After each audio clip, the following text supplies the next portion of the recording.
দিচ্ছি। নম্বর 1 টাকা, 2 মস্তিষ্ক, 3 বিলাসবহুল জিনিসপত্র, 4 কিছুই না। কোনটা হবে কমেন্ট করে বলো।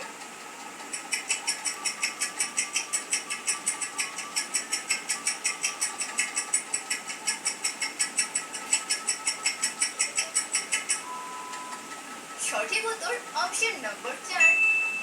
গরিব মানুষের কিছুই নেই এবং ধনীদের কোনো কিছুর প্রয়োজন নেই। আর যদি তুমি কিছু না খাও তাহলে তুমি মারা যাবে। অতএব উত্তর হবে এটি, কিছুই না।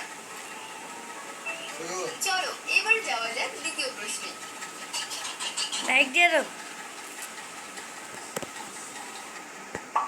একটি শামুক 22 ফুট লম্বা একটি খুঁটির নিচে থেকে উপরে উঠতে শুরু করলো।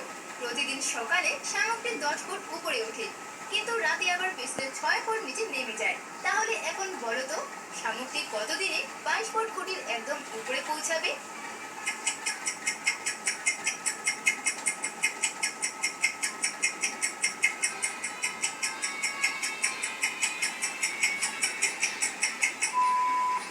উত্তর হবে 4 দিন। কারণ প্রথম দিন শামুক ওঠে 10 ফুট, রাতে পিছলে পড়ে 6 ফুট, অবস্থান হয় 4 ফুট। দ্বিতীয় দিন আরো 10 ফুট উঠে 14 ফুট হয়, রাতে 6 ফুট পরে 8 ফুট। তৃতীয় দিন আরো 10 ফুট উঠে 18 ফুট হয়, রাতে 6 ফুট পরে 12 ফুট। আর চতুর্থ দিনে সরাসরি 10 ফুট উঠে গিয়ে খুঁটির একদম 22 ফুট উপরে পৌঁছে গেল। তখন আর রাতে পড়ে যাওয়ার সুযোগ পায় না। তাই উত্তর 4 দিন।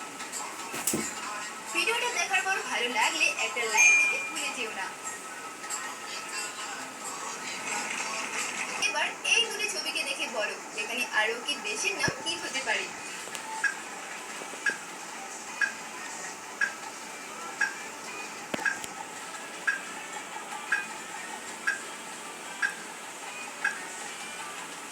প্রথমটা ইউ, তারপরে ক্রেন, তাহলে এখানে দেশটির নাম হবে ইউক্রেন।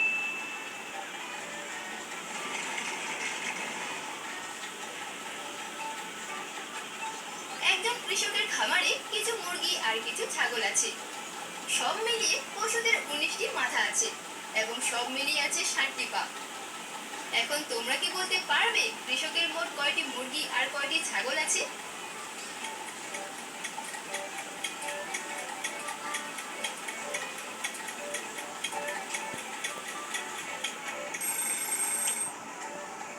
কৃষকের 8টি মুরগি আছে আর 11টি ছাগল আছে। কারণ দেখো, প্রতিটি পশুর একটি করে মাথা থাকে, তাই 19টি মাথা মানে 19টি পশু। প্রতিটি মুরগির 2টি পা আর ছাগলের 4টি পা থাকে, তাহলে 8টি মুরগির পায়ের সংখ্যা 16 আর 11টি ছাগলের পায়ের সংখ্যা 44, টোটাল 60টি পা। আরো এমন মজার গণিত প্রশ্ন চাইলে বলতে পারো। তো এবার এই দুটি ছবিকে দেখো আর গেস করো এখানে একটি দেশের নাম কি হবে।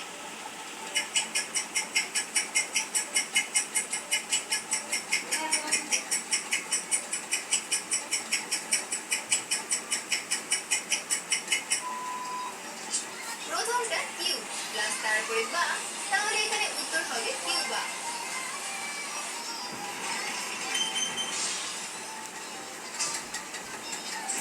এবার এই তিনটি ছবিকে দেখো আর গেস করো এখানে দেশটির নাম কি হবে।